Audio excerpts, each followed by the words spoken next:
Welcome back to Derry Public Radio. Reporting from the basement of the Derry Civic Center, this is Joshua Kahn with your news. In community theater news, this year's Shawkshank Prison Christmas musical has taken a tragic turn as the all-male rendition of White Christmas suffered a heavy loss when Boggs Diamond, playing Betty Haynes, suffered an accidental crippling. Warden and local theater critic Sam Norton says the loss will definitely hurt their ticket sales. Nobody could belt sisters quite like Boggs. You're listening to Derry Public Radio. This is Derry Public Radio.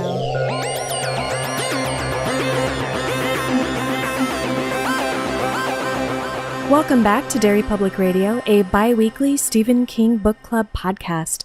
I'm one of your hosts, CM Alexander, alongside Joshua Kahn. Hey, everybody. And Benjamin Graham. What up, constant readers? Today we are on part 1 of different seasons, Rita Hayworth and Shawshank Redemption, if you're reading along. If you're not, major spoilers ahead. We are going to cover not only this first short story in this book, but also the movie, rather than how we've normally been doing it, where the movie is the last episode. We have Joshua Kahn leading us through the discussion. All right, let's jump into this. For our part 1 different seasons, hope springs eternal, because Stephen King's a cheater.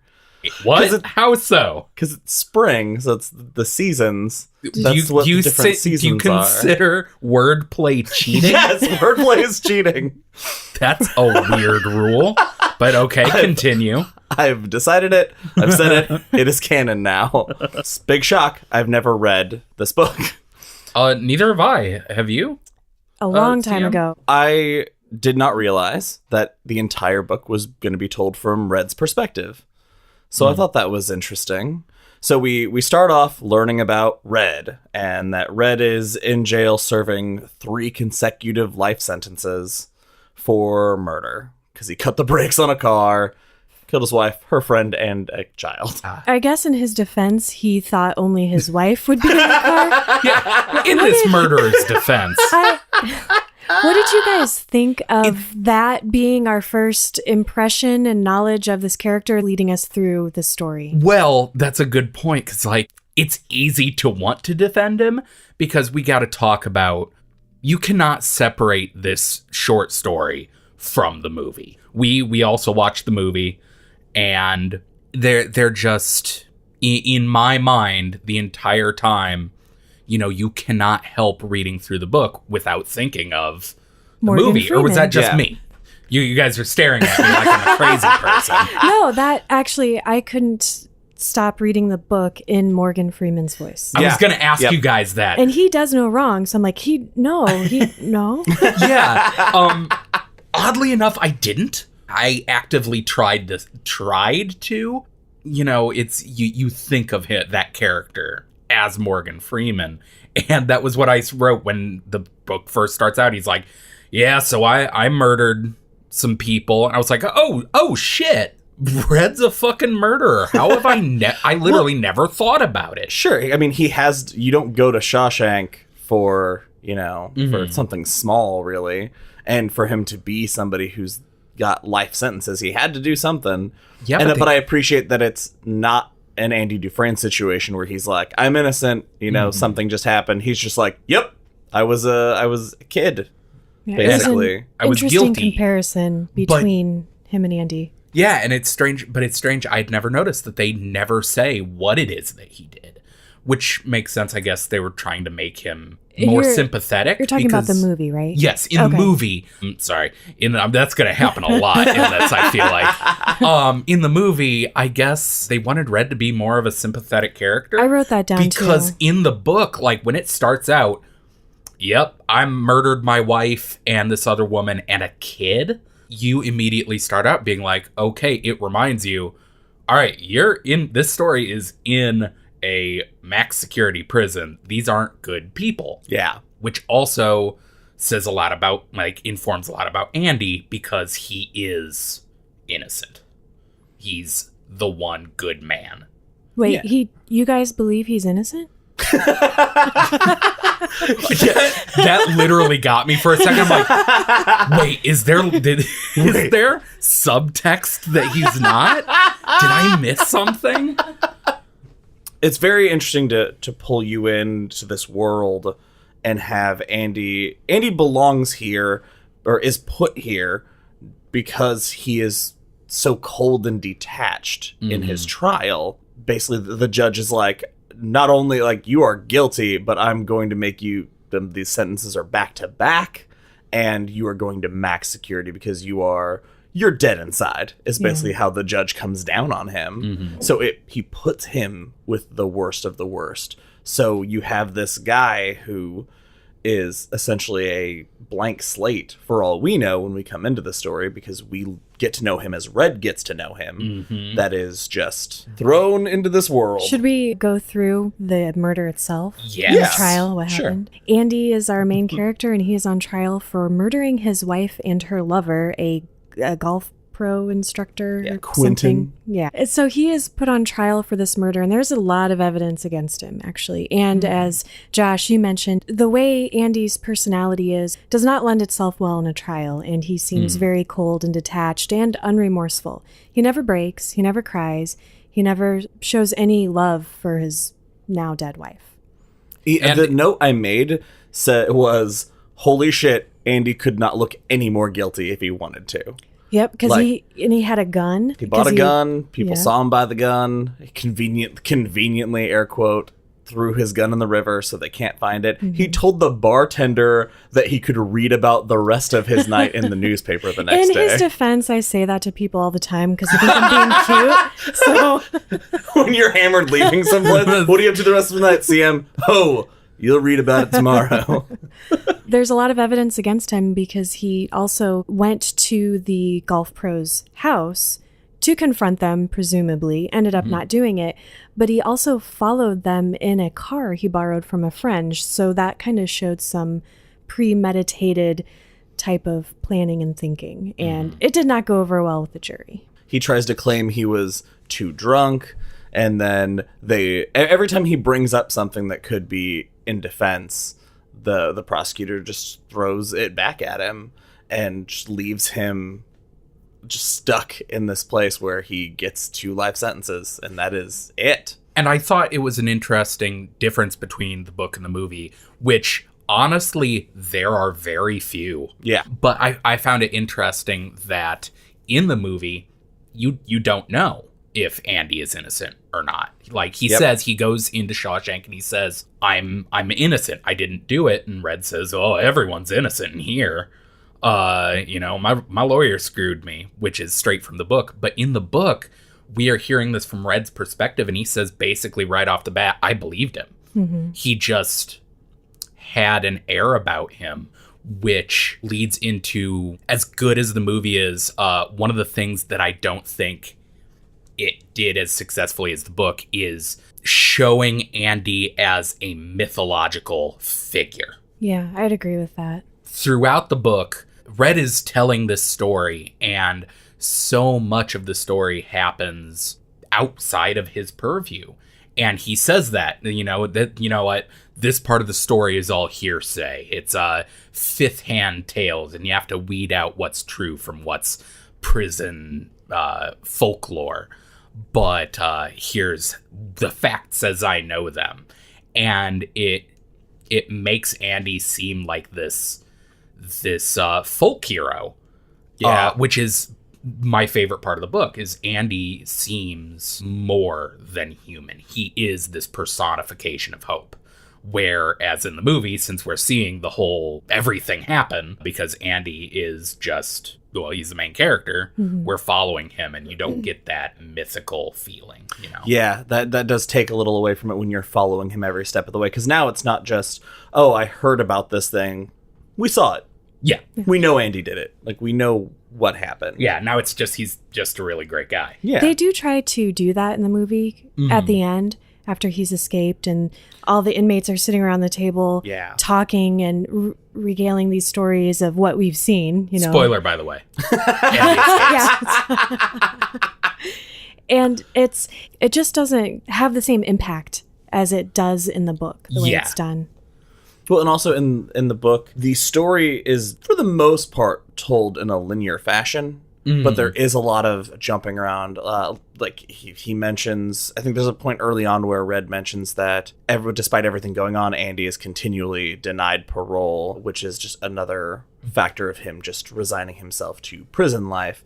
And then he'll be like, and then this happened, but we'll get to that. And then we'll talk about some more and then jump forward to something that happens 10 years later. And then, but we'll get to that and jumping around. Yeah, he does this really cool thing throughout the story where he'll introduce a character and then immediately tell that character's like overall life story. And so we're meeting this character in the moment. I'll use, for example, this character.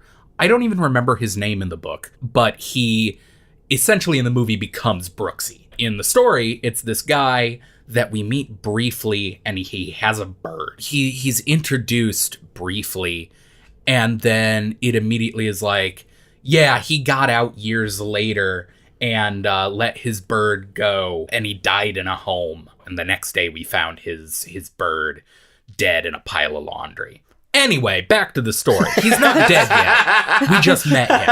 And he does that to a number of characters. Several of the wardens, we find out, there was this warden. And he retired or got ousted years later. This and warden I was thought good. That was this that warden kind of sucked. Yeah. Now, Andy, we have him into prison society. We don't find out a lot about what happened to him very early on because he stays to himself and he gets this reputation for being a snob, kind of, and walking around like he's better than everybody, and that attracts a lot of negative attention. And him not talking to people, it starts to get him beat up. And that's one way to put it. First we start he starts talking about him showing up with bruises, and he's like, I don't know where those bruises are from specifically, but I think it was the sisters. And then Andy goes, like, his first conversation with Red about getting a rock hammer and having, like, that I think he calls himself a rock hound. Yeah. And that's, like, what a weird hobby for a banker. He's just going through the yard picking up, like, the quartz and limestone. He could just, like, name them off. And he seemed to know a lot about it. Yeah. Because at first I thought he was making that up to get his rock hammer. And then I was like, well, I don't know. He's naming all the rocks. That's more than I know. So that is true. I think maybe he's just doubling down on the fact that Red doesn't know the rocks. So he's just like, oh yeah, names. Diamond, quartz, diamond. this is coal. And just doubling down that Red's not gonna 24 karat gold, platinum. It's all in this prison yard. It's shiny out here. So Red gives him the deal. I don't do weapons, so if you're planning on using this, that's not happening. I have a markup. If you can agree to all this and we're fine, then we can do business. If you fuck me over, we'll never talk again. Pretty much the long and short of it. And then he says it's going to cost him $10. Great. Willing to pay the $10. And that's when we find out that Andy Dufresne smuggled $500 into prison in his butt. Yep. How else? Yeah. Did you say how else? How else are you going to get it? You're not wrong. But that was a real haphazard commitment to that. Yeah. And I was impressed. You were impressed. That's not a... Well, again, I'd only seen the movie before, and they never address how he has money for the rock hammer. Yeah, that's true. Yeah. Well, it was the 1940s. I mean, like, today, I would shove $500 up my butt if I got to have $500. Can I quote you on this? Yes. Listeners, send me $500. On that note, we're starting a Patreon. So let's talk about the sisters, because the sisters become a big part of the story that's about to happen as we know it. The sisters are a gang of... The book describes them, or seems to indicate that they are good-looking or charismatic in some way. Like, they could have inmates who want to, be with them, but they are rapists. And so they're not interested in someone who wants to be with them. They're interested in picking on weaker people and exerting power over anyone who catches their eye. Yeah, I think the direct quote, if I think this is what I put down, the sisters want to take by force what they could have for free. Right. And it's weird because, and this is, I'm going to be talking about both the book and the movie here for a second, because Andy Dufresne in the book is this mild, meek, kind of small guy with very neat, clean fingernails. Red makes a point to mention that. And you just sort of have this image in your head of him as someone who the sisters probably thought, yeah, that guy's easy pickings, and you probably would too. Right. But they cast Tim Robbins, who is the tallest man in the world. And he's like taller than the main guard and everybody in the prison. Yeah. And the sisters. It was just and weird. The guy that plays Boggs, the main sister that's like tortures Andy for the first part of the story. I was like, that guy? Really? Because I thought he had crazy menacing. eyes. No, Yeah, he was a menacing nuts. dude. Yeah. But yeah, no, I agree. Not that he was like intimidating, tiny. like size-wise. Yeah, he looked wiry. Yeah, but I think that also appealed to the description in the book that he looked at, while he was crazy, he looked like he carried that charisma. So I want to talk about Tim Robbins for just a minute. One thing I thought was cool about the actor is that despite the fact that he looks nothing like the character as described, I thought that he carried himself in a sort of meek, mild way, at least initially. He seemed almost like he was hunching over a little bit and seemed like an easy target. Yeah, he portrayed that delicate in that state.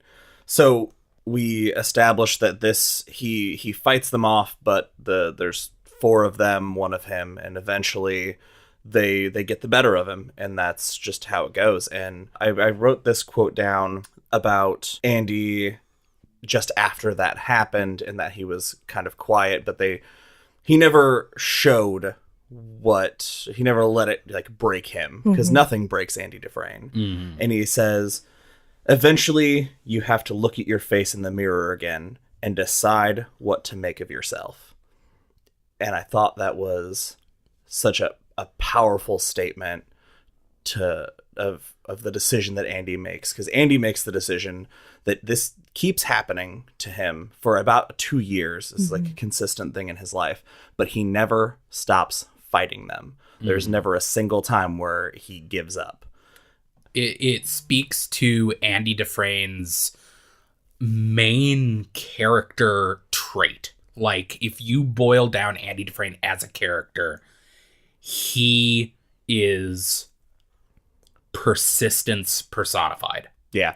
It's the theme of the whole piece is the power of persistence. Just we see it later in sending the letters to the Senate. We see it later in there's a part where he asks one of the wardens, what happens? You took a block of concrete and a single drop of water fell on it once a year for 1 million years. Yeah. And that sums up Andy Dufresne as a character. That constant drive, and that he sets his mind to something and he accomplishes every single thing. Even if it takes a very long time. And he has that time. And what else could he be doing with it besides being productive? I feel like you're right. That's his defining trait. It's just, it's what made him such an impressive character to me, is that I think about it and I'm like, if I was like, okay, I want to improve this library. It's going to take how long? Screw that. Never mind. Like, I'm going to give up on this immediately. That unbreakable persistence is what makes him an awesome character. Yeah. Maybe because we talked about how the book kind of jumps around in time, maybe I missed something, and maybe you guys can fill in this blank. But they do something a little different when we come to the end of the time when the sisters basically start leaving. They leave Andy alone. Right. Mm-hmm. In the book, it says that in the movie, it's in the projector room, and he has the reel, and the diamond pearl is what he calls the weapon. He has the shiv that he has that he's going to use on him. And Andy has basically, it's like, I'll bite your dick off. That's what's up. And like, that's it. And in the book, I believe they beat him within an inch of his life. So he goes to the infirmary. All 4 of those sisters go into solitary. And then while Andy is in the infirmary, Boggs is nearly beaten to death and leaves Andy alone. But they don't say who did it in the book, do they? They don't. So in the movie, it's the captain guard guy. Hadley. Yeah. He does that. But in the book, right. I can't remember if Red alludes to I think he's trying to say that Andy paid somebody to take care of it. Yes. Well, I thought it was both times. It was because of him getting on the roof duty, because at some point in both the book and the movie, Red and Andy get put on duty retarring a roof of one of the buildings in the prison. And Hadley, who is a much smaller part in the book and a much bigger part in the movie, who is this guard. First, I have to just say the writing in this book I love. Stephen King, this was an amazing example of Stephen King boiling down someone's personality in one quick paragraph. Is he introduced Hadley with the sentence, Hadley had gotten some amazingly good news, so he was griping about it. One sentence. You immediately know this character. He's complaining about tax problems, that he had gotten a windfall because his brother had died. And he's complaining that the government's going to take a bunch of taxes out. And Andy walks over, breaking decorum, and says, hey, if you give all your money to your wife, they can't tax you. And so he gains the favor of the guards and gets the guard to buy all the roofers some beer. In exchange for him doing the paperwork. And so I believe that's why in the book, it doesn't go into as much detail as the movie, but I think that's why they're just like, after that, he becomes the guard's bookkeeper, essentially. He starts doing these financial homework for all the guards, and that's why the guards are like, hey, sisters, leave this guy alone. And I wasn't sure because of the way that Red jumps kind of back and forth with that storytelling. In order, he says the end of the sisters, like the end of the sisters section of the story. Then we talk about the roofing. Then the roofing thing starts. Yeah. But maybe those stories are overlapping at the same time. Because my impression was that Andy, instead of using the rock hammer, used some of that 500 he smuggled. There's a lot of that. There are things that he's like, he gets them not to toss his cell by paying off people. Yeah. It's great. It's those little things that you can't fit into a movie because it would be a waste of time. Yeah. But it's just like, it's such a cool little detail of like the way he strategically spends that money and it makes his life easier. But I do love that scene on the roof. The fact that Andy starts with, do you trust your wife? And both reading the book and watching the movie, he goes, do you trust your wife? Oh no, Andy! That's a terrible way to approach that guy. That's the first thing that comes out of your mouth. Like, oh, that's a bad choice. Now I understand why you went to jail for murder you didn't commit. It reminded me on the stand. It reminded me a lot of Thaddeus Beaumont from The Dark Half being like, oh man, I wanted to murder Richard Clausen. Frederick Clausen. God damn it. Close. Oh, nailed it. All right.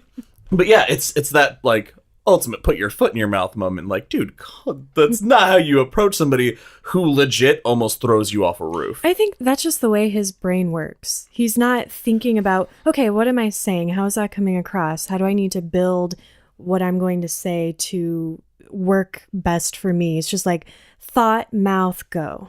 Yeah, he doesn't have the prison mindset.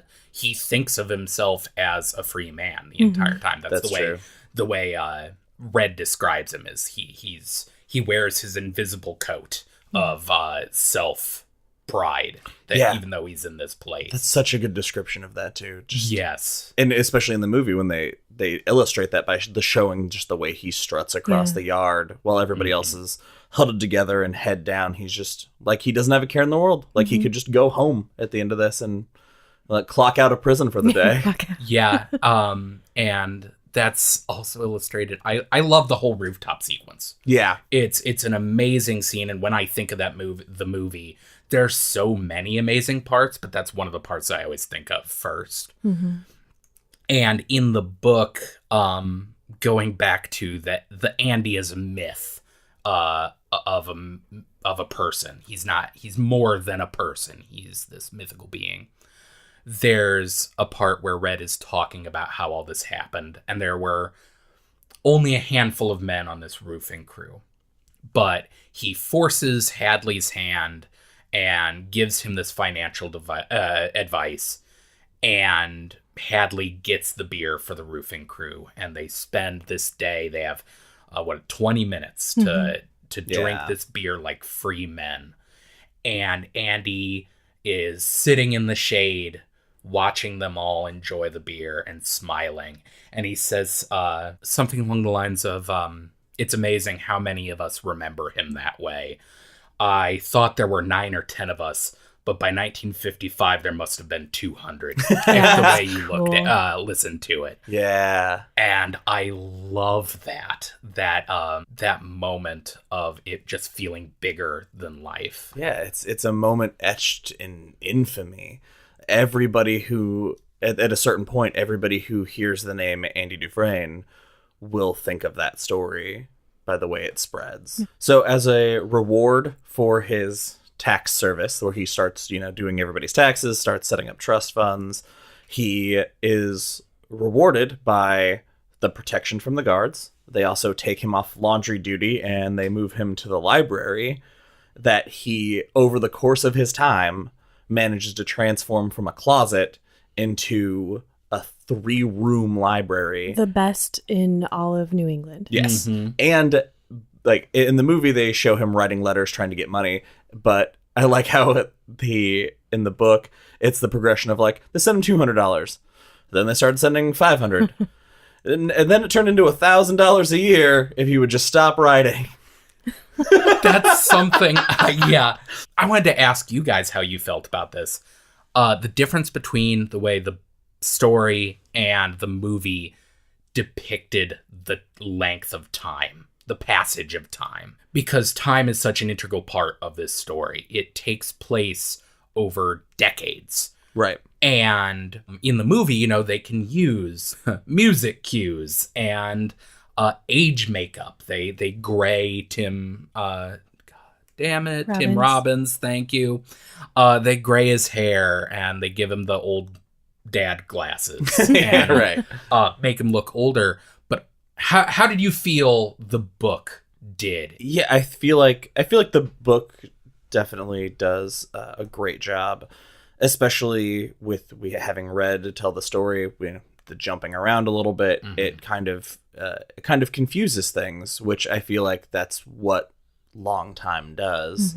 Is all of these things at a certain point you just remember all these things happened. Maybe the order's not super important, but this is all history now. And I felt like it was really evident in the book, and it felt a little lacking in the movie for me. Which is funny because the book is a short story and the movie is, what was it, 141 it's like minutes almost 2.5 hours. Yeah. 4 hours if you're watching it on television. I agree with that. I think it, especially having Red tell it, because he's also a lifer and he's been there even longer and he stays after Andy. And so I think that sort of helps to add to that sense of a great amount of time passing. And like Josh said, the small details that you can't fit into a movie, like the fact that in the story we go through 3 administrations. Yeah, there are 3 wardens that just come and go, and I swear that one did not age. Yeah, the one in the movie that we had, he did not age a day. Tim Robbins gets gray hair, and the other guy, same thing with the guard. They don't bother aging the guard at all. Interesting. But we see these wardens who essentially, by the fact that it takes so long, the story takes place over such a long period of time, don't matter.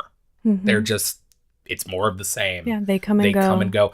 I thought it was really interesting. The second warden, they talk about Stammis. Yep. They describe him as...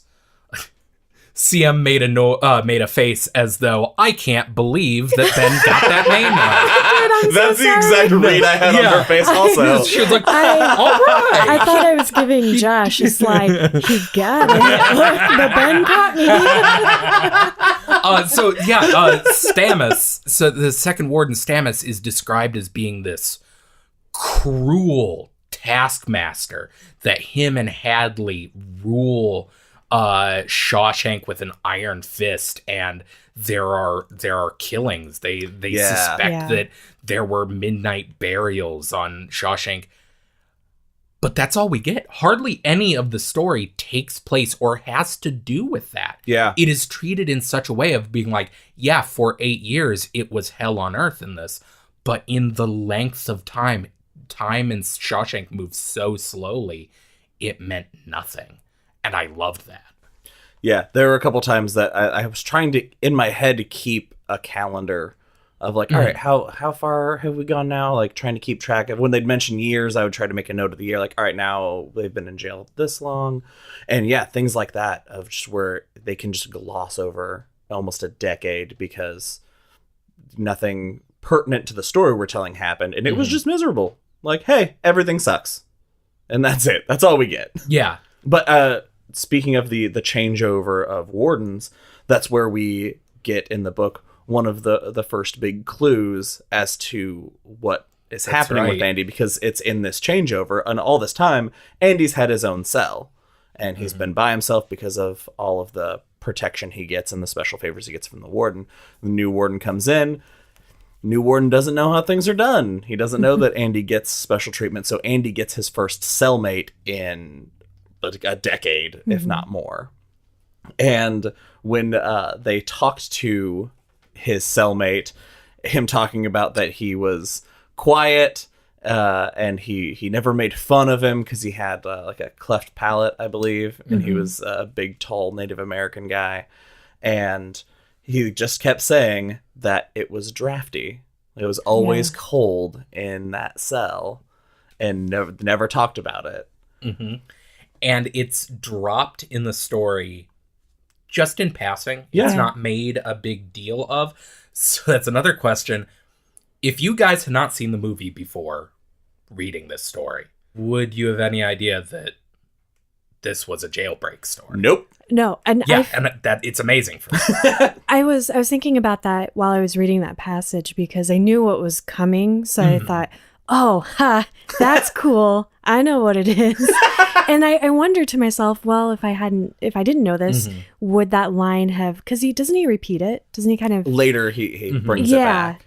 Yeah. So I thought that was really cool, and it would have been a really neat surprise had you not had that information. Yeah, beforehand. and there's lots of little things like that. Like immediately after that, he's talking to Red about his posters.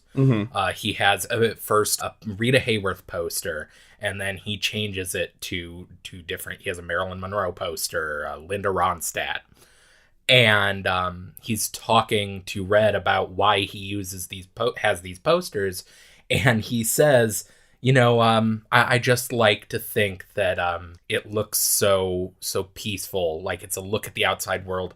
I almost feel like I could step through it and be free. And it's like, I see what you did there, Stephen King. You clever son of a bitch. Clever bastard. In comparison to book and movie, there is one thing that stood out to me in this part of the book, is that we find out that Red is a redhead.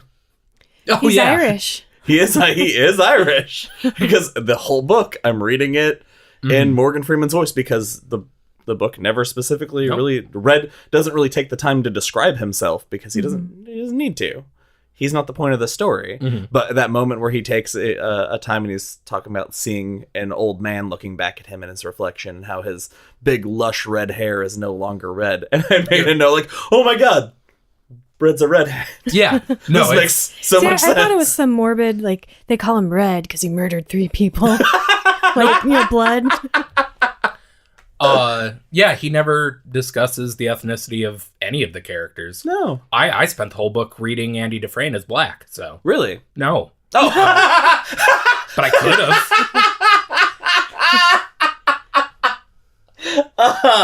I walked right into that. I really did. So then we meet Tommy Williams, who becomes a major player in the story because he gets picked up for a beanie for 2 years serving at Shawkshank. The worst thief in the world. That back and forth is one of my favorite things. Like, have you thought about trying a new profession because you're a terrible thief? Yeah. So yeah, that I really like that character because he's just this young kid, and I can't remember if he has a wife and a kid on the way in the book, but he does in the movie. Yes. And so Andy, in the process of building up this library and getting all this funding and getting books, also has educational materials, and he's helped a number of people, not just with their taxes, but a number of inmates with getting their high school equivalencies. And this kid comes to him and he gets his as well. Andy tutors him. And so he's really taken with Andy. He really likes him. And when he finds out his story, it was really cool, both in the book and in the movie, but I really liked Morgan Freeman's reaction to him as in the movie, as he's telling him why Andy's in there. This guy shared a cell with the man who actually murdered Andy's wife and the golf pro. Elwood Elmo Blatch. Why they changed the name to Elmo in the movie? Who knows? Why would you do that? Maybe it was somebody's cousin or brother or something in production. There was a best boy on staff of the movie named Elmo. They're like, we're gonna honor you by naming this murderer after you. So what do you guys think of the major change with this character, this kid, and what happens to him in the book versus what happens to him in the movie? Because holy shit, rarely I feel is King outdone. And this was the one part of the movie I did not remember. Okay, well, before we get to that, we kind of have to get to how they changed the character of the warden as well. In the book, as we've said, there's a number of wardens.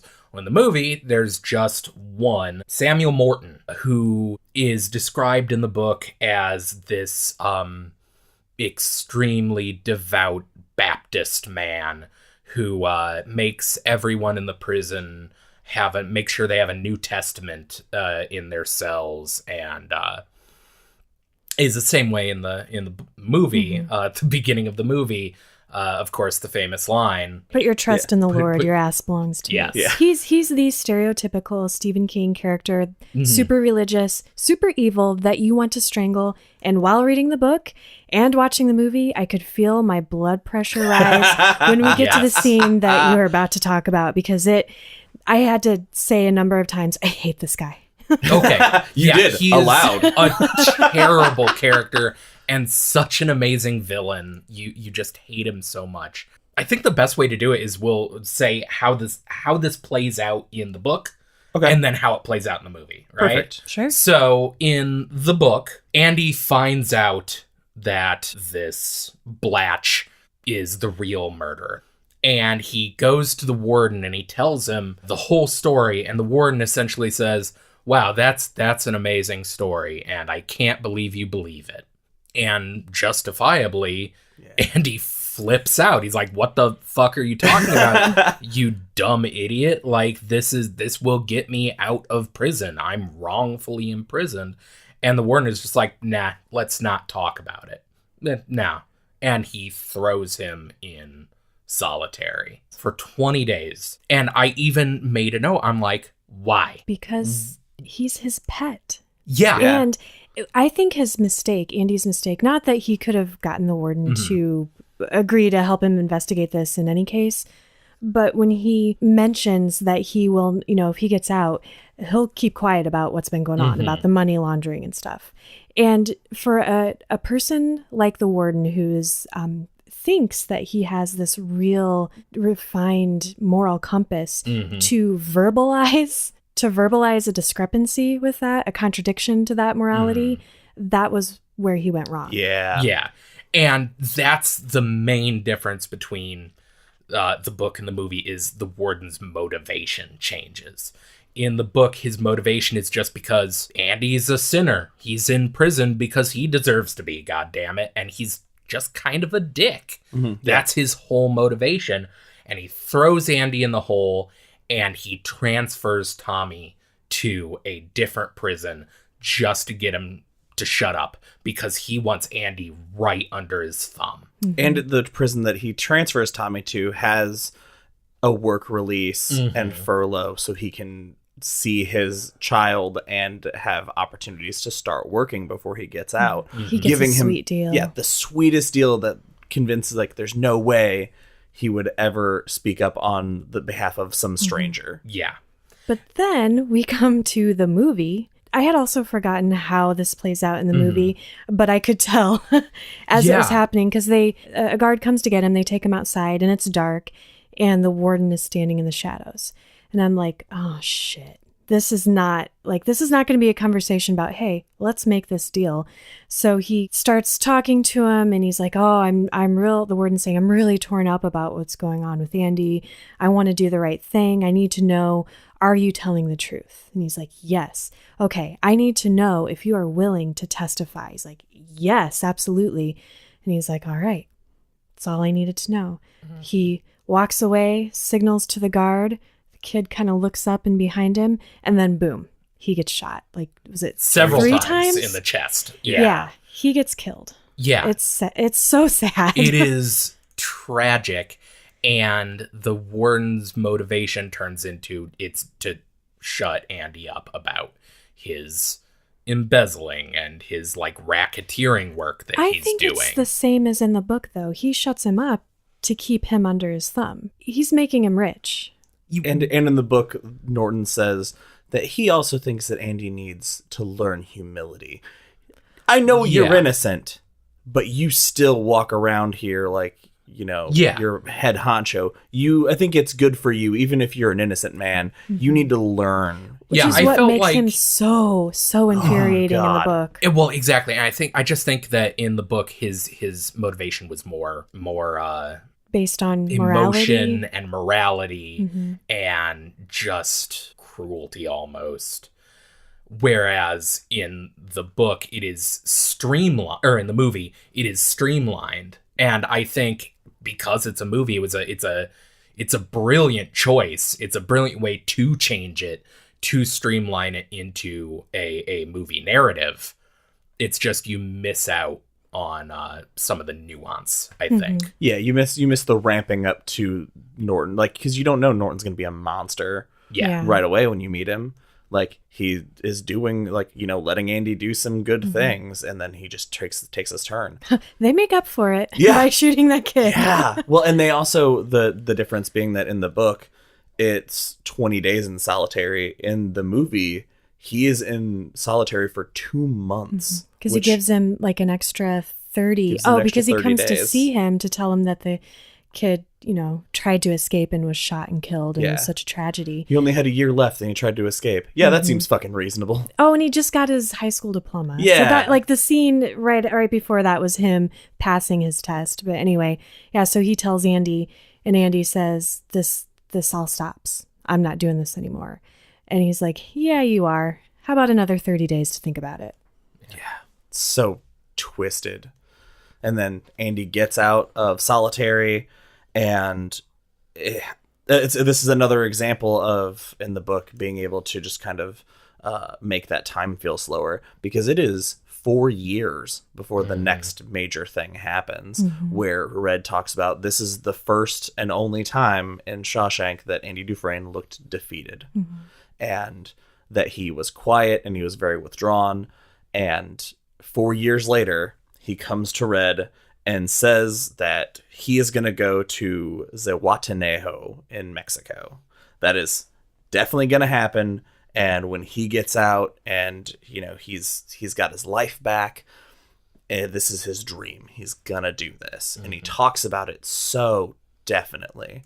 And Red is obviously, like, kind of taken aback by, like, all right, you're going a little crazy. And I think what's interesting in another division from the book to movie is at this point is when Andy is basically like, yeah, before when I knew I was coming to jail and they hadn't done anything yet, I liquidated all of my assets. I had a friend set up a fake identity complete with license, social security card, birth certificate. Peter Stevens is out there with a bank account and he's got, $370,000 in the bank. It's just right there. I loved this section. The metaphor he uses, there are two kinds of men. Imagine a house full of beautiful artworks and you hear a hurricane is coming. There are two kinds of men.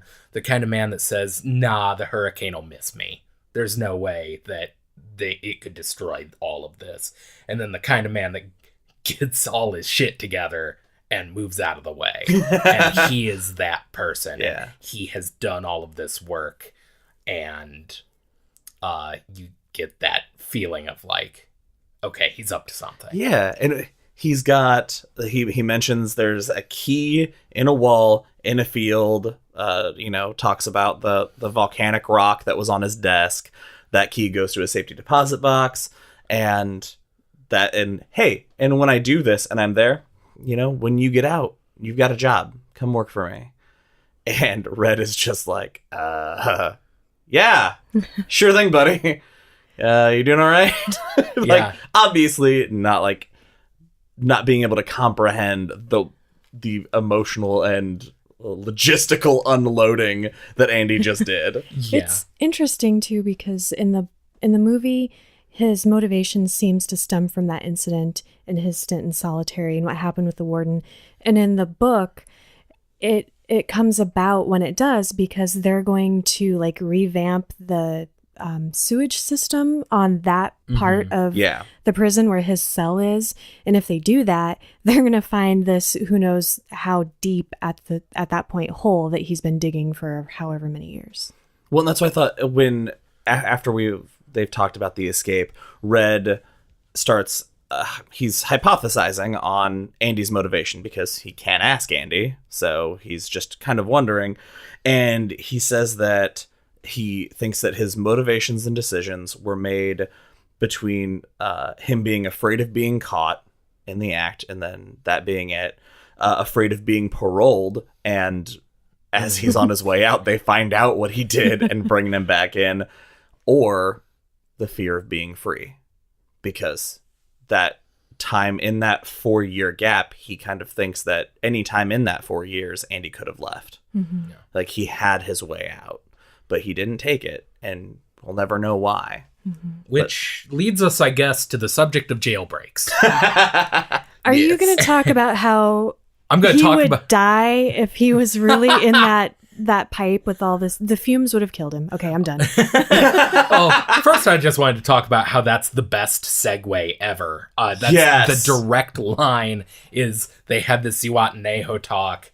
And there's a paragraph break, and that's the line. So this brings us to the subject of jailbreaks, and it's the first time, up to this point, it's still just been little clues. Yeah. And I love that segue so much. And Red goes on to tell the history, just little stories about jailbreaks throughout the years at Shawshank, which was just a great little touch.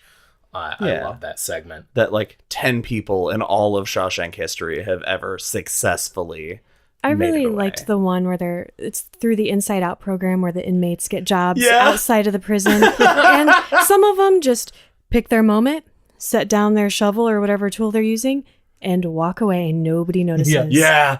Oh, that cracked me up. That would be so exhilarating. That's real ballsy. But we have, we find out in 1975, after 27 years in jail, Andy Dufresne escapes Shawshank. They get them all in line to go to breakfast. They get the count. The count's not right.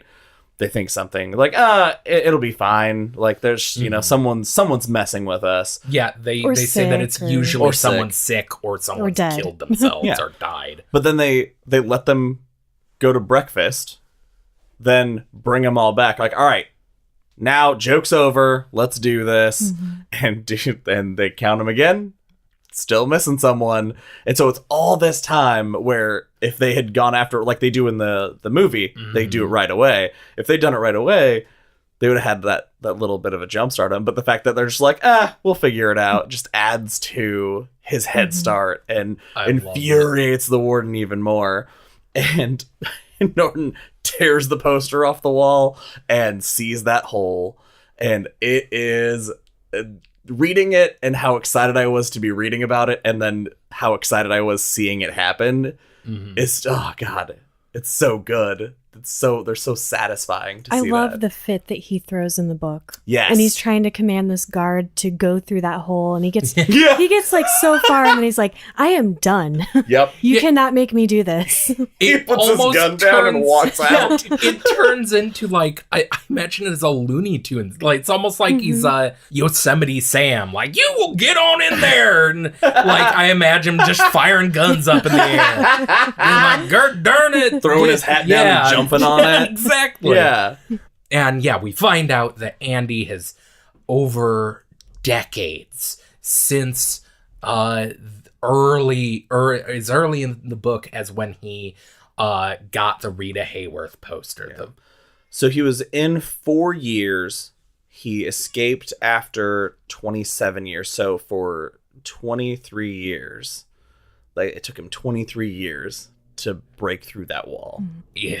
That is an amazing amount of patience. Oh, and the other, like they show it at the end of the movie, but they talk about it early on about how he would walk through the yard and sprinkle like the stuff out, and everyone's just like, oh, it's from the rock the stuff that he's doing, kicking up from his footsteps. But no, it's the walls in his cell, and he's jiggling it down his leg. That was really cool. And it's also cool again that we're seeing it, we're hearing it from Red telling the story. We're not seeing it from Andy. So him being like, if I know Andy, he, the chunk came off the wall. He researched what it was. At a certain point, he was just going at it. And then when there was something on the other side, I bet that's when he looked up blueprints. Like I assume this is all the things that he did. And I'm like, yeah, I get it. Andy's super smart. Yeah. And he gets out, and this is the movie obviously has, this is one of the most iconic parts of what is already a super iconic movie, of Andy crawling through the sewer pipe through literally, what's the line? Andy Dufresne, the man who crawled through a river of shit and came out clean the other side. Yeah. Coming out on the other side and taking off his clothes and triumphantly standing in the rain is an amazing scene. But I love that in the book, no one knows that. Yeah. Because it's Red's story, and it's the final part of the myth of Andy Dufresne, is he literally disappears. No one knows how he got clean clothes, how he got to his lockbox key. He's just gone like a ghost. Yeah.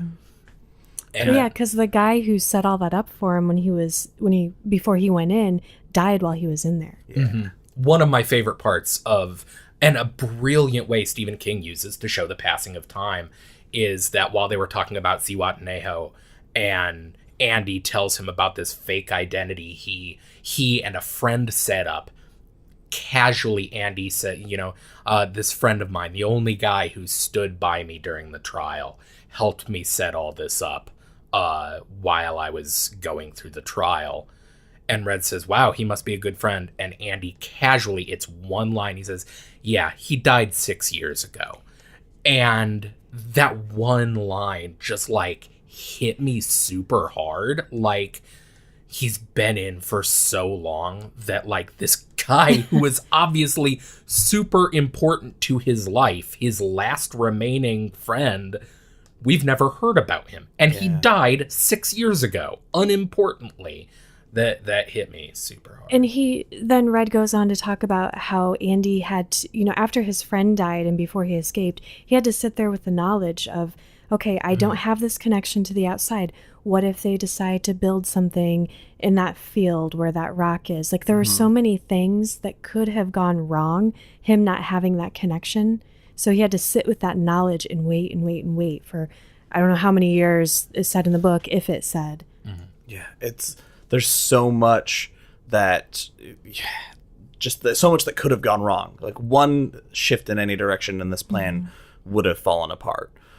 So this is also, we find out once after Andy's escaped, they say that Norton resigns and he is gone.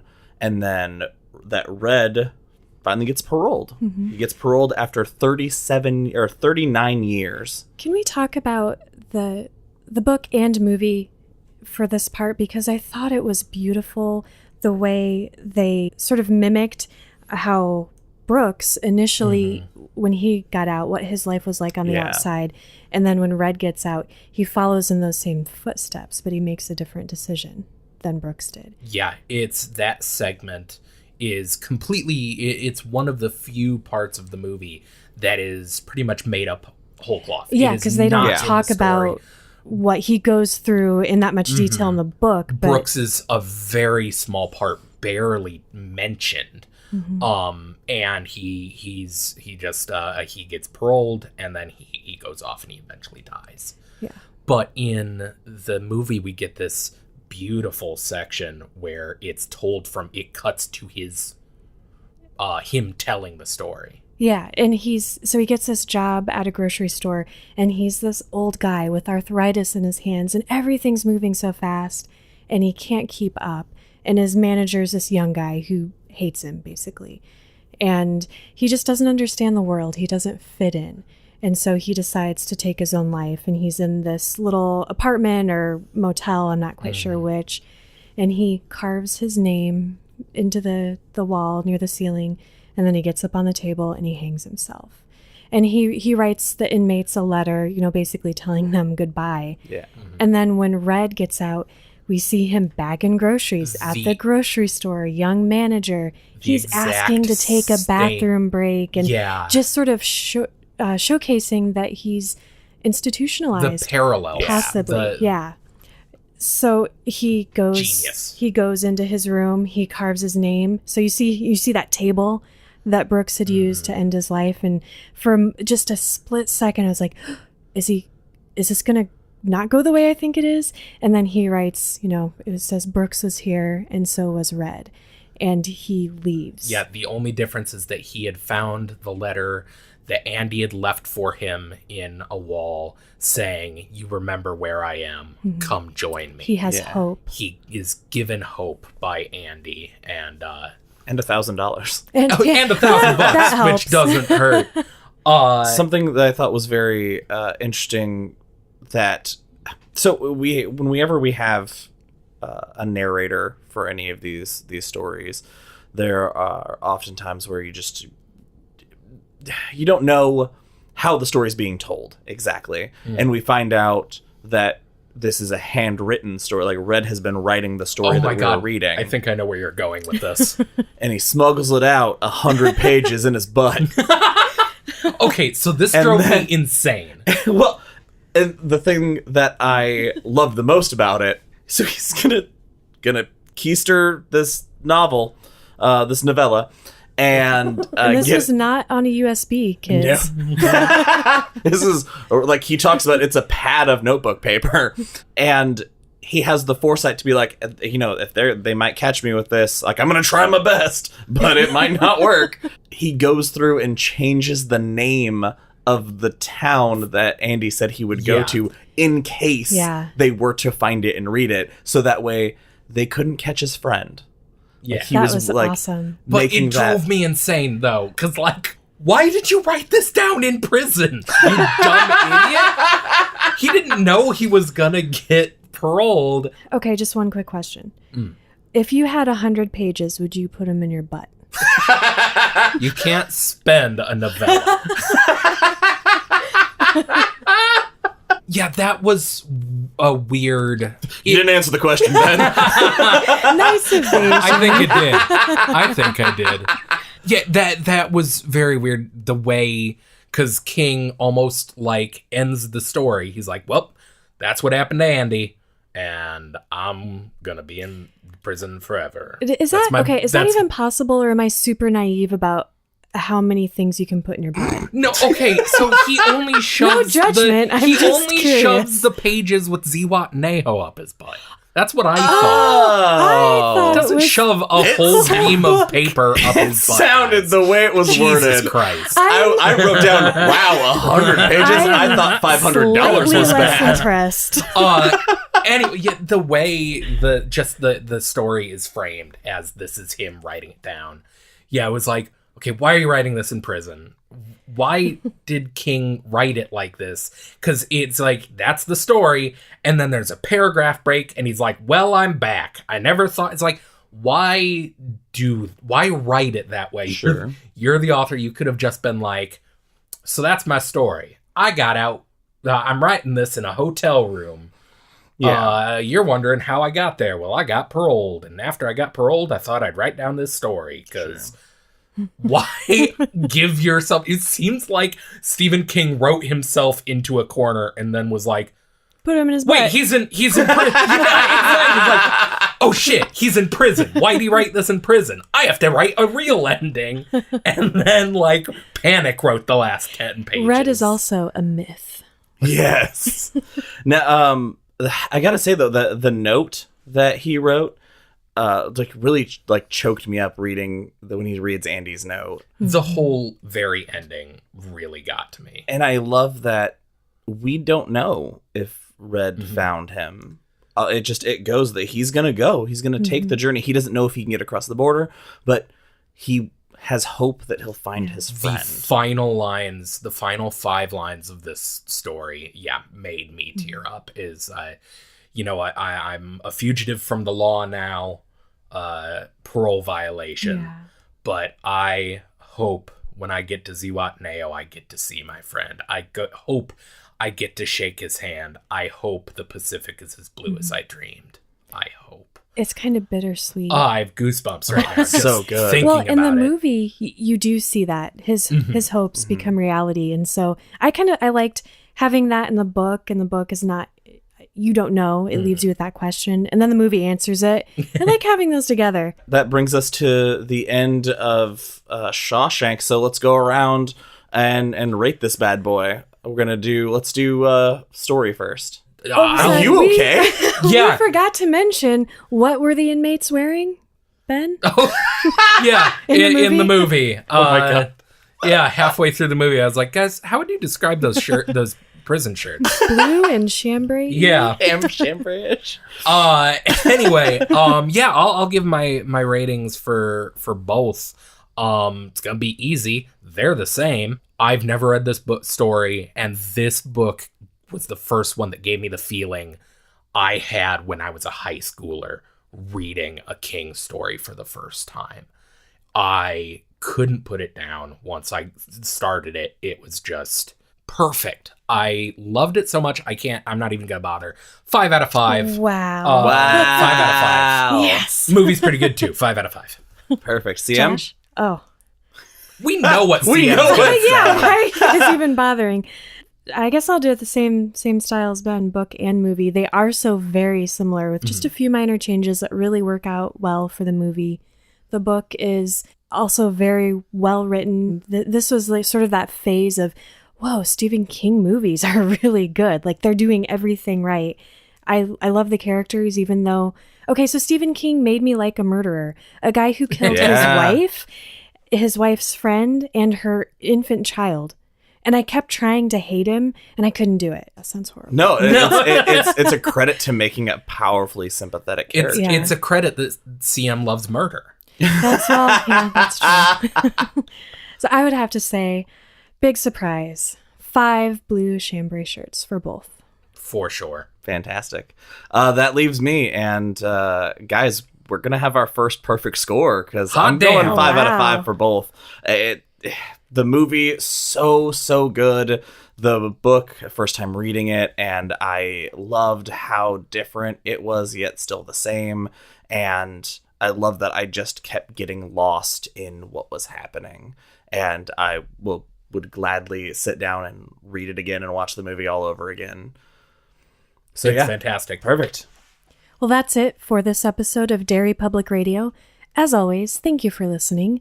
Join us next episode for part 2, where we will be covering the short story Apt Pupil and the movie Apt Pupil. For Benjamin Graham and Joshua Kahn, I'm CM Alexander, reminding you that hope is a good thing, maybe the best of things, and no good thing ever dies.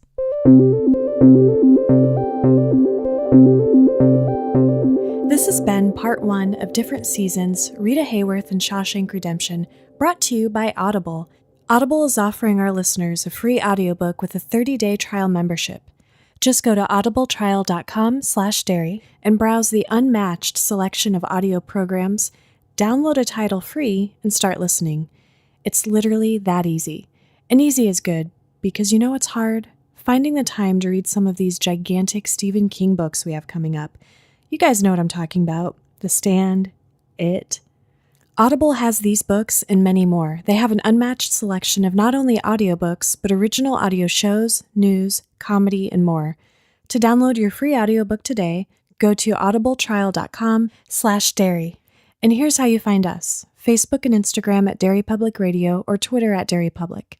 You can also send questions to our email, derrypublicradio@gmail.com. And you heard him, ladies and gentlemen. Send Ben $500. He knows where it goes. Or maybe his mouth is writing checks his butt can't cash. Goodbye, listeners.